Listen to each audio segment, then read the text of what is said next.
ये आकाशवाणी गोरखपुर है। अब आप सुकीर्ति अस्थाना से क्षेत्रीय समाचार सुनिए।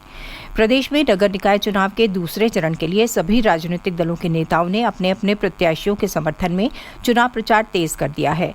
प्रदेश सरकार के उप मुख्यमंत्री केशव प्रसाद मौर्य ने आज कानपुर नगर में भाजपा प्रत्याशियों के पक्ष में एक सामाजिक सम्मेलन में हिस्सा लिया और पार्टी की चुनावी तैयारियों पर चर्चा की। सम्मेलन के बाद पत्रकारों से बातचीत करते हुए श्री मौर्य ने कहा कि निकाय चुनाव के लिए भाजपा ने पूरी ताकत लगा दी है।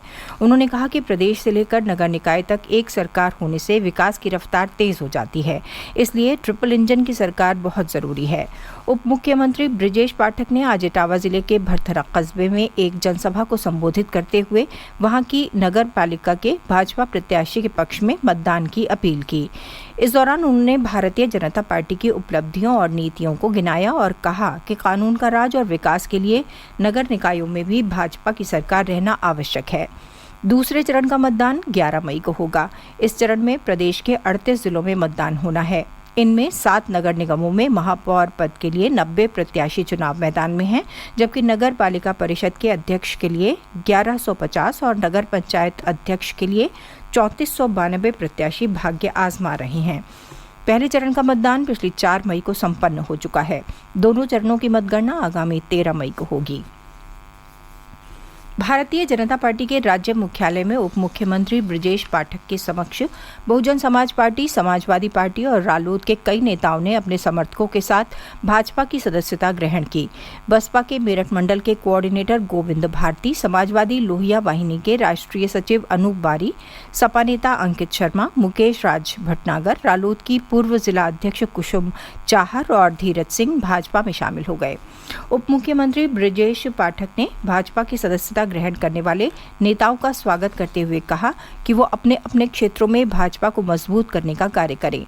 इस अवसर पर भाजपा के प्रदेश महामंत्री संजय राय और प्रदेश मीडिया प्रभारी मनीष दीक्षित उपस्थित रहे।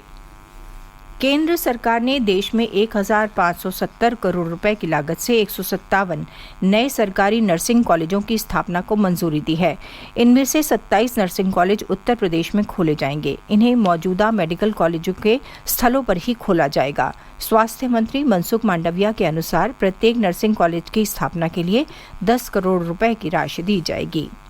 अंडर ग्रेजुएट मेडिकल पाठ्यक्रमों में प्रवेश के लिए कल देश के 499 शहरों में राष्ट्रीय पात्रता प्रवेश परीक्षा नीट आयोजित की जाएगी। ये परीक्षा देश के बाहर 14 शहरों में भी आयोजित होगी। परीक्षा दोपहर बाद 2 बजे शुरू होकर शाम 5:20 तक चलेगी। परीक्षा के लिए पंजीकरण करा चुके विद्यार्थी नीट की वेबसाइट neet.nta.nic.in से प्रवेश पत्र डाउनलोड कर सकते हैं। पद्म पुरस्कार 2024 के लिए ऑनलाइन नामांकन शुरू हो गए हैं। इस साल पद्म पुरस्कारों के लिए नामांकन 15 सितंबर तक किए जा सकेंगे। गृह मंत्रालय ने कहा है कि पद्म पुरस्कारों के लिए नामांकन या सिफारिशें राष्ट्रीय पुरस्कार पोर्टल पर ऑनलाइन प्राप्त की जाएंगी। पुरस्कार की घोषणा अगले साल गणतंत्र दिवस के अवसर पर की जाएगी। विश्व स्वास्थ्य संगठन WHO ने कोविड-19 वैश्विक स्वास्थ्य आपातकाल के समाप्त होने की घोषणा की है। WHO का ये बयान महामारी की समाप्ति की दिशा में एक बड़ा कदम है। WHO की अंतर्राष्ट्रीय स्वास्थ्य विनियम आपातकाल समिति ने कल कोविड महामारी पर चर्चा के बाद ये निर्णय लिया। भारी बर्फबारी और खराब मौसम के कारण एक बार फिर केदारनाथ धाम यात्रा को रोक दिया गया है। यात्रा पंजीकरण पर 8 मई तक रोक लगा दी गई है। मौसम विभाग ने अगले 4 दिन और मौसम खराब बने रहने का अनुमान व्यक्त किया है। स्थिति सामान्य होने के बाद पंजीकरण फिर शुरू किया जाएगा। रायबरेली की मॉडर्न रेल कोच फैक्ट्री ने 10,000 कोच बनाने का रिकॉर्ड कायम किया है। इस कारखाने ने ये उपलब्धि पिछले महीने हासिल की। प्रधानमंत्री नरेंद्र मोदी ने इस रिकॉर्ड की सराहना की है। रेल मंत्रालय के एक ट्वीट को साझा करते हुए श्री मोदी ने कहा कि ये मेक इन इंडिया को बढ़ावा देने और रेल क्षेत्र को मजबूत करने की दिशा में किया गया प्रयास है।